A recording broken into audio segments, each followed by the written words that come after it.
Miss Uzma. Miss Uzma Kamal is a passionate marketing expert. She's a trainer and entrepreneur.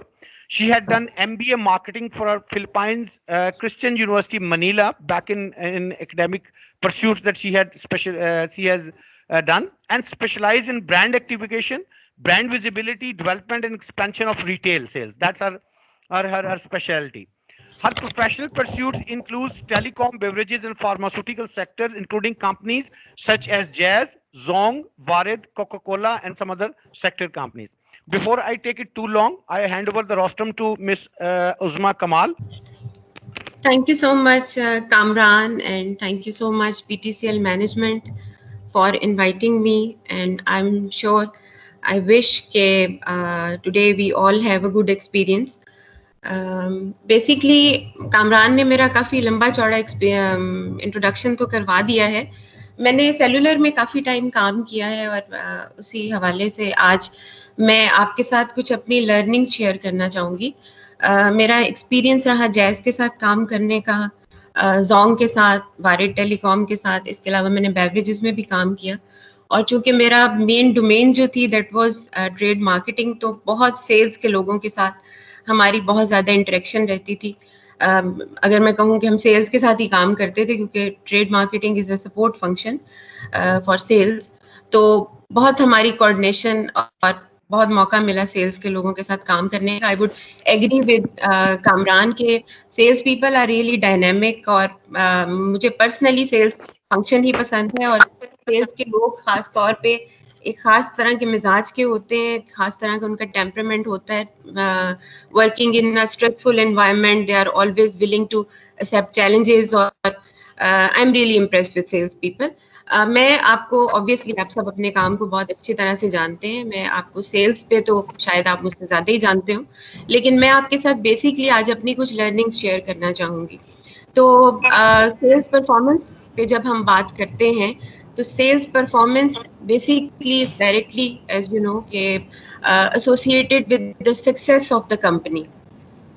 कितना भी अच्छा आपका product है, कितनी भी इनोवेटिव सर्विस आप ले आए हैं, कितनी ही आला आप टेक्नोलॉजी ले आए हैं, 2G ले आए हैं, 3G ले आए हैं, 4G ले आए हैं, अनलेस कि उसको आपके सेल्स के लोग सेल ना कर पाए, वो प्रोडक्ट या सर्विस कंपनी के लिए कोई मायने नहीं रखती. तो फॉर्मली स्टार्ट करते हैं. आई वांट कि आपके साथ मैं एक प्रेजेंटेशन शेयर कर सकूं. So let me share my screen with you. Okay, sales performance, जैसा कि पहले बात हो चुकी है कि सेल्स परफॉर्मेंस क्यों इम्पोर्टेंस है इसकी, because it's directly related with the success of the business. Sales performance है क्या?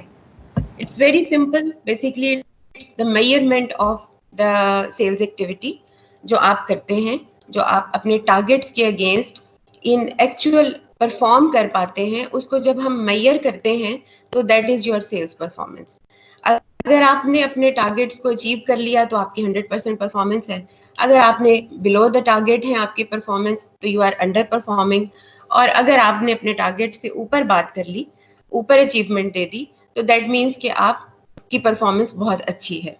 अच्छा, सेल्स परफॉर्मेंस पे बार बार बात कंपनीज क्यों करती हैं, फिर बार बार सेल्स को एम्फसाइज क्यों किया जाता है, क्यों बार बार ट्रेनिंग्स की बात की जाती है, सेमिनार्स रखे जाते हैं, टूल्स एंड टेक्निक्स पे एक्सपर्ट्स को हायर किया जाता है कि वो आए और सेल्स परफॉर्मेंस पे बात करें कि कैसे सेल्स की परफॉर्मेंस को बढ़ाया जाता है या कैसे बढ़ाया जा सकता है. तो मुझे लगा कि बेसिकली सेल्स परफॉर्मेंस जो है वो तो है ही है. मुझे अपनी viability within organisation as a sales person कैसे इंश्योर करनी है कि मैं सेल्स के टारगेट कर रही हूँ. सो दैट मीन्स कि achieving sales target is not the destination. Here companies are looking for the over and above achievement. और सेल्स परफॉर्मेंस पे बार बार बात करने का मकसद ही ये है कि टारगेट की अचीवमेंट से बियॉन्ड कुछ एक्सपेक्ट किया जाए और सेल्स के लोगों को इस तरफ लेके आया जाए कि वो टारगेट्स की चेजिंग से ऊपर की बात करें. सो मैं ये समझती हूँ कि ये सेल्स परफॉर्मेंस नहीं, बल्कि ये सेल्स एक्सीलेंस की तरफ एक मूव है. जो companies are actually seeking for sales excellence, that is achieving something which is above your, which is over and above your targets. लेकिन जब आप एक्सीलेंस में जाते हैं, सिर्फ ऑर्गेनाइजेशन का एग्जिस्ट करना इंपॉर्टेंट नहीं है, ऑर्गेनाइजेशन की growth is more important. Business is all about expansion and growth.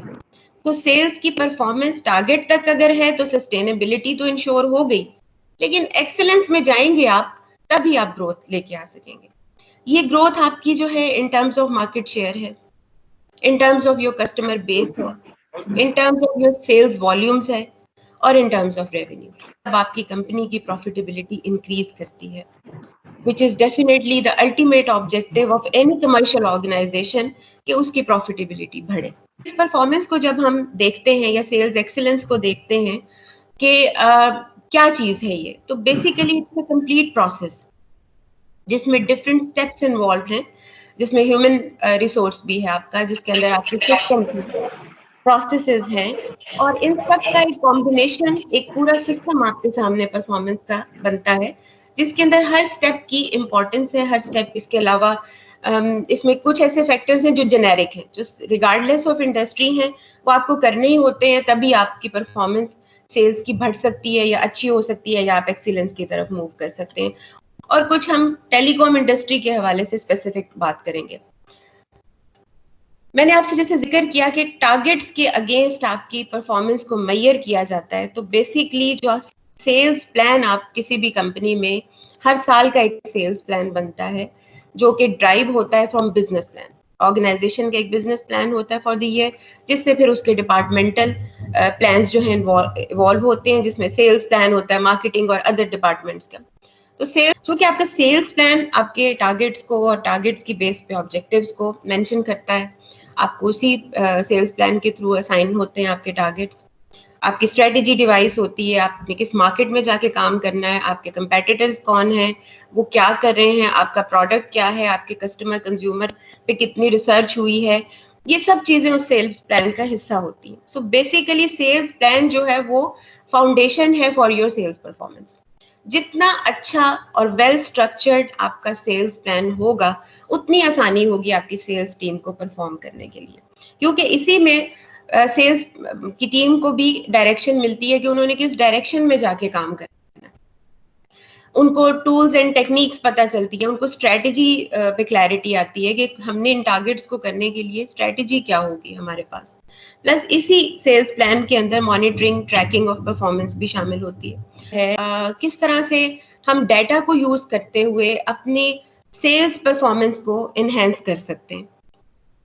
Data acquire करना in these days is not at all a difficult task. Even within organization, every organization they have their CRMs, ERP solutions हैं. इसके अलावा data entry softwares हैं, जिनकी वजह से आपको बहुत सा डाटा अवेलेबल है, जिसमें आपका कस्टमर का, कंज्यूमर का डाटा है, आपके प्रोडक्ट वाइज परफॉर्मेंस आ रही है, आपकी मार्केटिंग की कोई कैंपेन चल रही है, या आपने कोई कंज्यूमर प्रोमो लॉन्च की है, आपको रिटेलर का पता करना है, आपको किसी एरिया की स्पेसिफिक रिटेलर्स की इंफॉर्मेशन चाहिए, आपको किसी एरिया के अंदर किसी खास एक्टिविटी की आउटपुट को पता करना है, तो आपके पास बहुत सा डाटा अवेलेबल है, जिसे आप एक्सट्रैक्ट करके अपने लिए एनालिसिस बना सकते हैं, और फिर उन एनालिसिस को यूज कर सकते हैं for increasing your sales performance. Intelligence को यूज करते हुए आप बहुत अच्छी फोरकास्ट, बिजनेस प्रोजेक्शंस बना सकते हैं. इवन आपको नेक्स्ट ईयर टारगेट सेटिंग में बहुत हेल्प मिल सकती है. तो this is something really important for driving today's sales performance. Performance management softwares are available, जो बहुत सी कंपनीज में इन प्लेस भी हैं. अगेन इनका भी ताल्लुक इसी बात से है कि टेक्नोलॉजी ड्रिवन कंपनीज जो हैं, खासतौर पर जैसे टेलीकॉम है, तो इसमें इन चीज़ों का इस्तेमाल जो है वो आपको बहुत हेल्प करता है towards increasing your sales performance. KPIs होते हैं, डैशबोर्ड्स होते हैं उन सॉफ्टवेयर्स के अंदर, जो आपको बता रहे होते हैं कि रियल टाइम परफॉर्मेंस क्या है, आप जिस टीम के साथ आप काम कर रहे हैं, उस टीम की क्या परफॉर्मेंस चल रही है, वो किस तरह से काम कर रहे हैं, कहाँ पे ज़रूरत है उनको हेल्प की.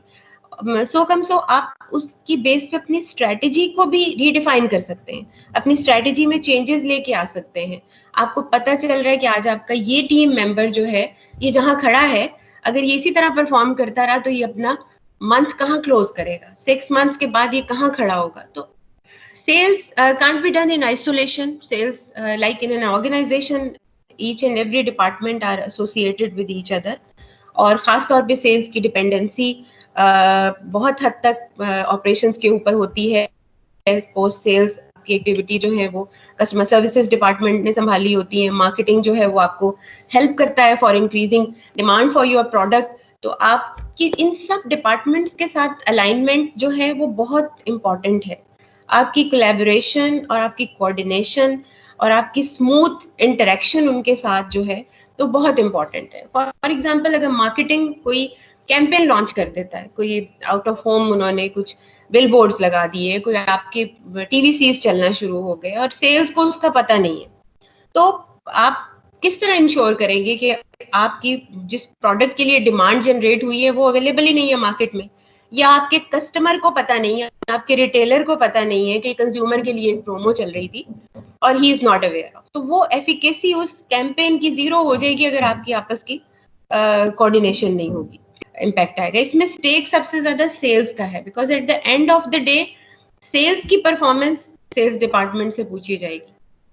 कोई प्रॉब्लम उसको अगर इंटर डिपार्टमेंटल डिपेंडेंसी की वजह से आई है और समहाउ उसकी परफॉर्मेंस डिस्टर्ब हुई है तो उसका स्टेक ज्यादा हाई है। सो सपोर्ट फंक्शंस के साथ या दीगर फंक्शंस के साथ अलाइन रहना सेल्स की भी उतनी ही जरूरत है ताकि उसकी परफॉर्मेंस पे उसके पॉजिटिव इम्पैक्ट आ सके। लाइकवाइज जो सेल्स प्रोसेसेस होते हैं इन एनी ऑर्गेनाइजेशन, वो मेरा जाती ख्याल है कि वो बहुत सिंपल होने चाहिए, ऑटोमेटेड होने चाहिए, उनमें लेस ह्यूमन इंटरेक्शन होनी चाहिए और एफिशिएंट होने चाहिए। Because in living in such a competitive environment and competitive market where the customer and end user has lot of other options, has lot of other replacements and alternatives against your product, तो वहाँ पे आपके processes should be very simple. इस process के हवाले से I think companies को focus करना चाहिए कि वो बहुत simple होने चाहिए। ओके जी, one of the very favourite topic of mine, और मैंने इसके ऊपर पॉइंट ऑफ सेल्स के ऊपर बहुत काम किया है मेरा जितना टेन्योर रहा सेलुलर ऑर्गेनाइजेशन में, कि मैंने पॉइंट ऑफ सेल्स की इम्पोर्टेंस, और मुझे मेरा ये पैशन बन गया, मैंने इसके ऊपर फिर बहुत अपने तौर से भी काम किया कि पॉइंट ऑफ सेल्स क्यों जरूरी है। बेसिकली कंज्यूमर प्रोडक्ट जो भी कंपनी बनाती है उसके लिए पॉइंट ऑफ सेल्स की बहुत इंपॉर्टेंस है। अगर आपका प्रोडक्ट एक्सेसिबल ही नहीं आपके कंज्यूमर को, उसकी रीच ही नहीं आपके प्रोडक्ट तक, तो आप कैसे उसको सेल कर पाएंगे। आपने एंड यूजर को वो बेचना है, तो दैट मीन्स कि आपके प्रोडक्ट की अवेलेबिलिटी इतनी होनी चाहिए कि वो इजीली एक्सेसिबल हो to your end user. Of course for companies it's difficult कि वो अपने जगह जगह दुकान बनाए, तो उसमें जो सिनेरियो फॉलो किया जाता है वो यही है कि जो दुकानें ऑलरेडी अवेलेबल हैं, जो पॉइंट ऑफ सेल्स हैं, रिगार्डलेस ऑफ इंडस्ट्री, जहाँ पे चीजें बिकती हैं कंज्यूमर से रिलेटेड, वो एक करियाना स्टोर भी हो सकता है, वो आपका एक जनरल स्टोर हो सकता है, वो आपकी पान की दुकान हो सकती है, वो आपकी जो है स्टेशनरी शॉप हो सकती है, वो आपकी फार्मेसी हो सकती है। तो ये वो पॉइंट ऑफ सेल्स है जहाँ पे रेगुलर एक फुटफॉल है, जहाँ पे कंज्यूमर आता है और वो अपनी मुतल्लिका चीजें वहां से अपनी जरूरत की चीजें लेता है। तो पॉइंट ऑफ सेल्स के ऊपर आपकी प्रेजेंस, आप अगर उन्हीं रिटेलर्स को इंगेज करके अपना प्रोडक्ट वहां अवेलेबल कर देते हैं तो आपका वो पॉइंट ऑफ सेल्स बन गया। आपका कंज्यूमर वहां पे आ रहा है और उसको आपकी प्रोडक्ट जब वहां नजर आ रही है तो वो आप डेफिनेटली उसका वो गैप फिल होता है। डेवलप किस तरह किया जाता है पॉइंट ऑफ सेल्स को? ऑफ कोर्स आपको रिटेलर की कंसेंट के साथ वहां अपना प्रोडक्ट आप अवेलेबल करते हैं। ट्रेड मार्केटिंग पे मैं बात करना चाहूंगी क्योंकि मैंने खुद इस फील्ड में बहुत काम किया और इसका डायरेक्ट रिलेशन है विद योर सेल्स परफॉर्मेंस। आपकी sales performance basically trade marketing itself जो है वो कुछ भी नहीं है। मैं अपनी टीम को भी यही बताती थी कि we are a support function for sales. हमारी कोई अलग से परफॉर्मेंस कभी नजर नहीं आएगी, सेल्स परफॉर्मेंस में ही हमारी परफॉर्मेंस रिफ्लेक्ट हो रही होगी।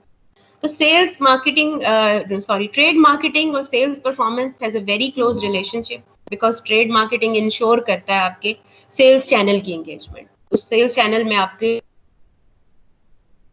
डायरेक्ट सेल्स भी है, जिसमें आपके फ्रेंचाइजी है, उनकी क्या एंगेजमेंट है, उनके लिए क्या कंपटीशंस तैयार किए जाते हैं, उनको किस तरह मोटिवेटेड और एंगेज रखा जाता है। इस तरह आपकी रिटेलर के हवाले से उसके एंगेजमेंट प्लान्स होते हैं कि उसको क्या कंपनसेशन मिलनी चाहिए, कौन सा MNP करने पे उसको क्या इंसेंटिव होना चाहिए, किस प्रोडक्ट को सेल करने पे उसके लिए क्या चीज़ है, बिकॉज वो ultimately he is working for profit.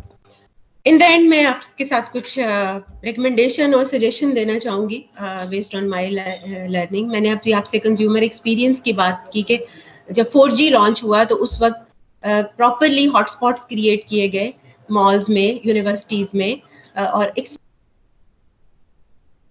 पाया गया। आजकल का जो कंज्यूमर है वो एक्सपीरियंस करना चाहता है आपकी प्रोडक्ट को, बना दिया। तो इनहेंस कस्टमर एक्सपीरियंस कि आप अपने कंज्यूमर को का एक्सपीरियंस अपने प्रोडक्ट के बारे में कैसा देते हैं। आपकी वन स्टॉप शॉप है, अगर वहां पे एक आपका कंज्यूमर आया है तो वहां से वो क्या इंप्रेशन लेके जा रहा है, क्या उसने वो PTCL उसको वहां फील हुई एज अ कंपनी, जब वो आपके टच पॉइंट पे आया, आपकी वन स्टॉप शॉप के ऊपर आया, तो क्या उसको लगा कि मैं PTCL में आया हूँ, क्या इंप्रेशन वो वहां से लेके गया, कितना लॉन्ग लास्टिंग इंप्रेशन लेके गया, या वो आया और उसको लगा कि मैंने ये XYZ कंपनी विजिट की है और मुझे कुछ मजा नहीं आया। तो ये एक्सपीरियंस जो उसका इनहेंस करना है towards your company and towards your product, ये एक बहुत कलेक्टिव एफर्ट है जो करने की जरूरत है आपको। तो ये it has lot of impact on overall your sales performance. Non conventional outlets की जब मैं बात करूंगी, मैंने आपको बताया कि मेरा फेवरेट टॉपिक है पॉइंट ऑफ सेल्स, उसकी डेवलपमेंट। वहां पे मैंने ये देखा कि आप अपनी इंडस्ट्री में रहते हुए रेलिवेंट रिटेल यूनिवर्स, क्योंकि आप अब सिमट गया है, retail universe is almost common for every industry. आप फार्मेसी पे जाते हैं, आपको वहाँ आइसक्रीम भी मिलती है, आपको वहाँ पेप्सी का चिलर भी नजर आता है। आप पान शॉप पे जाते हैं, वहां पे भी पेप्सी भी पड़ा होता है, वहां पे लोड भी बिक रहा होता है। आप स्टेशनरी की दुकान पे जाते हैं, लोड उसने भी रखा होता है स्क्रैच कार्ड्स उसने भी रखे होते हैं। तो इंडस्ट्री सिमट गई है। अब आपका जो आपका पॉइंट ऑफ सेल्स है वो रिटेल यूनिवर्स आपका मोर और लेस इज सेम। सो आपके पास ज्यादा अपॉर्चुनिटी है। So instead of going to very relevant and conventional shop के जी मैं देखूं कि अच्छा मेरी 4G जो है वो सिर्फ मोबाइल की ही दुकान पे बिक सकेगी क्योंकि बाकी कंपेटिटर्स भी वहीं पे बेच रहे हैं, मैं क्यों ना उसके लिए किसी नॉन कन्वेंशनल आउटलेट में जाने की कोशिश करूं। जैसे ऑनलाइन स्टडी शुरू होगी इस कोविड में, हम लोगों ने बहुत कुछ ऑनलाइन पे चला गया है, ऑनलाइन स्टडी है, तो why not to place your 4G at book shop as well, stationery shop as well. तो एक रेलिवेंस वहां पे आ रही है। आजकल स्मार्ट डिवाइसेस हैं, इलेक्ट्रॉनिक्स इंटरनेट इनेबल्ड है, इलेक्ट्रॉनिक्स की शॉप पे क्यों नहीं आप 4G रख सकते। So this was a non conventional coverage and non conventional point of sale establishment जो अल्टीमेटली हेल्प करेगा आपकी परफॉर्मेंस को अचीव करने में। कंज्यूमर सेंट्रिक एक्टिवेशन कैंपेन्स, जैसे मैंने बात की कि कंज्यूमर एक्सपीरियंस करना चाहता है, आपके ब्रांड की साइड से ऐसी एक्टिवेशन कैंपेन्स आनी चाहिए जिनके अंदर आप कंज्यूमर की नीड्स को देखते हुए कंज्यूमर को एक बेटर एक्सपीरियंस देने के हवाले से कुछ ऐसा डिजाइन करें कि वो इंगेज हो। यूथ की एंगेजमेंट बहुत इंपॉर्टेंट है क्योंकि यूथ बहुत ज्यादा इंटरनेट यूज करता है, और अब जैसे कि आपकी स्टडी ऑनलाइन पे जा रही है, आपकी ई-कॉमर्स है, आपकी बेशुमार ऐसी चीजें हैं, तो आपको यूथ को एंगेज करने की बहुत ज्यादा जरूरत है। यूथ के लिए कुछ स्पेशल पैकेज होने चाहिए आपके। स्ट्रेटेजी के अलायंस की जब हम बात करते हैं तो बड़े बड़े अलाइन ट्रेड मार्केटिंग एक्टिविटीज मजीद होनी चाहिए। So these were few suggestions and recommendation from my side. आप लोग बिल्कुल अब मुझसे अगर कोई क्वेश्चन करना चाहें, बिकॉज मुझे 45 मिनट्स जो है वो दिए गए थे जिसमें मुझे ये सब कुछ जो है वो आप तक कन्वे करना था। I have tried my level best कि मैं कुछ शेयर कर पाऊँ आपसे। तो if you have any question you are most welcome to ask. जी बिल्कुल। देखिए टारगेट सेटिंग जो है basically it's a strategic function. आपने जैसे बताया कि इसमें कोई एक फैक्टर नहीं होता, बहुत से फैक्टर्स को कंबाइन करने के बाद ही आप कुछ टारगेट्स बना पाते हैं। तो अगर हम लोग इस तरह ही अपने पैकेज जो है एरिया वाइज देते, जैसे अब ये GSM देते हैं कराची का पैकेज, लाहौर का पैकेज या इस तरह, तो हम लोग जब डिफाइन करते हैं अपने अर्बन और लोकल एरियाज एक्सचेंजेस वाइज, तो क्यों ना हम लोग इस तरह के पैकेज बनाएं कि वो 2 या 3 पैकेज हो, 2 MB 3 MB 4 MB कुछ भी हो। इस तरह क्या होगा कि हमारा जो रिटेलर होगा वो मतलब एक तो टाइम नहीं होता जब रिटेलर के पास कस्टमर आता है। तो क्वेश्चंस हैं मैं बात करना चाहूंगी, मैं इनसे एग्री करती हूँ कि रिटेलर की एंगेजमेंट के लिए कंपनी लेवल के ऊपर ये इनिशिएटिव लिए जा सकते हैं। रिटेलर, जैसे कि मैंने बात की कि वो क्यों आपका प्रोडक्ट बेचे, उसको क्या ऐसा इंसेंटिव नजर आएगा कि वो आपका प्रोडक्ट बेचेगा।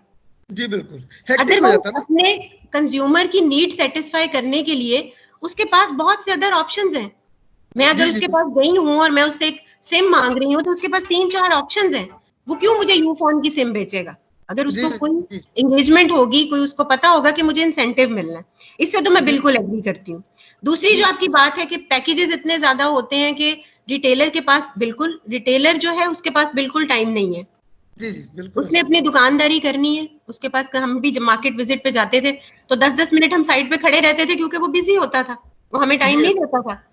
तो उसके लिए बहुत से पैकेजेस को लर्न करना या याद करना या उसको कम्युनिकेट करना डिफिकल्ट होता है। इसीलिए मैंने आपको इन स्टोर प्रमोशनल एक्टिविटीज सजेस्ट की कि इन एक्टिविटीज को करते हुए आप अपने कुछ वेरी प्रोमिनेंट पैकेजेस जो हैं उनको वहां पे किसी फॉर्म में डिस्प्ले कर सकते हैं, या कोई एक आध आपका जो पैकेज है जो आपको लग रहा है कि वो बहुत हॉट सेलिंग है, वेरी इंपॉर्टेंट है, तो उसके ऊपर रिटेलर को एंगेज कर लें इंस्टेड कि आप बहुत से पैकेजेस उसको बता दें और जो ना उसे याद रहे ना वो आगे कम्युनिकेट कर सके। देखिए, जहां तक कोविड की बात है तो बहुत सी अपॉर्चुनिटी भी जनरेट होगी आपके लिए और बहुत सी चीजें आपको कट ऑफ भी करनी पड़ेंगी। जो अभी तक का हमारा अपना, अगर पाकिस्तान का सिनेरियो आप देखें तो जहाँ पे हर वक्त चैनल्स पे सोशल डिस्टेंसिंग और इन चीजों की बातें हो रही हैं, वहां पे आप प्रैक्टिकली जाके देखें तो बाजारों में किस कदर रश लगा हुआ है। सो मुझे कोविड का एज सच कोई बहुत ज्यादा इम्पैक्ट नहीं नजर आता। ये चीजें नॉर्मलाइज होंगी, आपके मॉल्स भी खुल गए हैं, आपकी बाकी चीजें भी खुल गई हैं। कोविड को आपको इसी तरह से परसीव करना होगा कि आपने इसके लिए खुद अपने केयर करनी है और एज एन इंडिविजुअल लेवल पे आप अपने आप को कैसे बचा सकते हैं वो आप करेंगे। कलेक्टिव एफर्ट में अगर आप देखें तो आप मुझसे ज्यादा शायद फील्ड में जाते हो, तो आप देख रहे हैं कि बाहर उसी तरह से सब कुछ चल रहा है। तो कंपनीज भी इसको बहुत अरसा तक रोक नहीं सकेंगी कि आप ये कहेंगे जी अब हमने कोई प्रमोशनल एक्टिविटी करनी ही नहीं है, या रिटेलर जो है वो टोटल मना हो गया है। दुकानों में जाके देखें किस कदर रश लगा। तो एज सच कोई बहुत इमीडिएट इम्पैक्ट इसका नहीं आएगा। हो सकता है और अल्लाह ताला करे, हम सब की दुआ है कि ये कोविड जो है वो जल्दी अल्लाह इसको खत्म कर दे, पाकिस्तान से क्या पूरी दुनिया से, तो थिंग्स विल गेट नॉर्मल। तो ये जो over a period of time develop हुई चीजें हैं ये इतनी जल्दी डिमिनिश नहीं होगी। देखिए, इस सिनेरियो में जितना भी सब कुछ हो रहा है, ऑब्वियसली कंपनीज ट्रांसफॉर्मेशंस की तरफ गई हैं, सिस्टम प्रोसेसेस में चेंजेस की बात हो रही है। तो आपको एज अ कंपनी, आपने जैसे ऑनलाइन आपका है, आप अपना प्रोडक्ट सेल कर रहे हैं, उसको एम्फसाइज करें कि ज्यादा से ज्यादा जो है वो ऑनलाइन ई कॉमर्स के थ्रू आप अपने प्रोडक्ट को सेल कर सकें। प्लस अपनी जो बाकी एक्टिविटीज हैं, जो कि आपका तो हाईली फोकस है डायरेक्ट सेल्स के ऊपर, के अंदर आपको इन सब प्रिकॉशंस के साथ आप जो है वो अपना काम जारी रख सकते हैं। वाले से जब बात है तो आप अपने ई कॉमर्स प्लेटफॉर्म को स्ट्रेंथन करें, डायरेक्ट सेल्स एक्टिविटीज को करें, थर्ड पार्टी को हायर करके आप मजीद अपनी पेनिट्रेशन कर सकते हैं इन हालात में, keeping all the safety measures, you can still carry on with your direct sales. Imran, और डिस्कस करने से सम टाइम आपको बहुत सी चीजों पे क्लैरिटी मिलती है। तो बाकी थिंग्स आर अनसर्टेन, और अभी हम कुछ जो मुझे समझ आता है वो यही है कि हमें अपनी सेल्फ मैनेजमेंट करते हुए इन हालात में लॉन्ग टर्म चलने की जरूरत है। Thank you very much, Uzma, first of all, for such a informative session. I would just like to ask, what are some less expensive BTL activities with high impact? I am just asking. BTL activity में benchmark cost को रखना, मैं उसको शायद एक proper parameter नहीं समझती। Basically जो BTL एक्टिविटीज होती हैं वो वैसे स्मॉल स्केल एक्टिविटीज होती हैं जो डिजाइन की जाती हैं किसी एक खास सेगमेंट के लिए, किसी एक खास ग्रुप ऑफ पीपल के लिए। फॉर एग्जांपल, मैंने एक BTL एक्टिविटी प्लान की एक एजुकेशनल इंस्टीट्यूशन, एक यूनिवर्सिटी के लिए, ठीक है। BTL एक्टिविटी प्लान की कि मैं वहां जाऊंगी, वहां पे मैं अपना प्रोडक्ट अवेलेबल करूंगी, मेरे साथ 2 ब्रांड एम्बेसडर्स होंगे जो वहां पे फ्लायर्स डिस्ट्रीब्यूट करेंगे, स्टूडेंट के साथ इंटरसेप्ट करेंगे, वहां से मैं कुछ डाटा लूंगी, मे बी मेरी कुछ सिम्स भी सेल आउट हो जाए। तो ये छोटी सी मैंने आपको एग्जांपल दी है कि मैंने एक छोटे से सेगमेंट के लिए किया, सो ये मोस्टली कॉस्टली नहीं होती, बट इनकी कॉस्ट से ज्यादा इनके इम्पैक्ट को अंडरस्टैंड करने की जरूरत होती है, क्योंकि सस्ता करने के चक्कर में अगर मैं इम्पैक्ट ही क्रिएट नहीं कर सकी तो उस BTL एक्टिविटी का भी कोई फायदा नहीं। सो मैं यहाँ पे ये कहूंगी कि आपने डिजाइन उसको किस तरह किया है, टारगेट किसको किया है और उससे रिजल्ट्स क्या निकाले हैं, मे बी आपकी कुछ भी कॉस्ट ना है। सही। एंड थोड़ा सा आप अगर बताएं कि जिस तरह आप कह रहे लेट्स से वी गो, हमने एक यूनिवर्सिटी कैंपेन्स रन किए हैं, सही है, और यूनिवर्सिटी कैंपेन्स में मोर अभी जो है वो हमारा अक्सर कंपनीज का टारगेट या ये होता है, फोकस ऑन द सेल होता है, ऑन दीज ब्रांड एक्टिवेशंस। वो फोकस करते हैं कि आज के दिन में मुझे क्या नंबर निकल रहा है। हालांकि हमारा स्कोप ऑब्वियसली BTL का इससे बढ़ के होता है, इट्स नॉट लिमिटेड टू कि हम उस दिन क्या सेल करें। जो डाटा, जो इंफॉर्मेशन हम वहां से इकट्ठी करते हैं, व्हाट आर सम मतलब 1 या 2 तरीके हमें बता सकें how to play effectively with the data being telecom officer. Dawood, मुझे आपकी आवाज एंड पे कटने लगी है, कैन यू रिपीट? हाँ जी, मैं ये कह रहा था कि हमारे पास जब डाटा आ जाता है BTL से लोगों का, जो हम वहां से इंफॉर्मेशन इकट्ठी करते हैं, कैसी इंफॉर्मेशन इकट्ठी करनी चाहिए और how we can best use those information in telecom. ठीक है, देखिए आपने कोई BTL एक्टिविटी की, आप किसी कैंपस में गए, वहां पे स्टूडेंट्स थे, आपने स्टूडेंट से बातचीत की, आपको पता चला कि ये आपके ब्रॉडबैंड में कुछ ने खरीद ली, कुछ ने नहीं खरीदी, ठीक है, आपके पास एक डाटा लेकिन आ गया। अब वो जो डाटा आपके पास आ गया, जो कि आपके टेली सेल्स का भी, आपसे मुझे पता चला था कि टेली सेल्स का भी डिपार्टमेंट है, और प्लस ये है कि आपके डायरेक्ट सेल्स के लोग भी हैं, तो वो आप फॉलो अप में उनके साथ, उन स्टूडेंट्स के साथ फिर दोबारा राब्ता कर सकते हैं, या आके उनकी नीड को अंडरस्टैंड करते हुए उस डाटाबेस की, फॉर एग्जांपल 100 लोगों ने इंटरेस्ट शो कर दिया एंड दे वांट कि आपका हॉटस्पॉट वहां पे क्रिएट हो जाए उनके हॉस्टल में,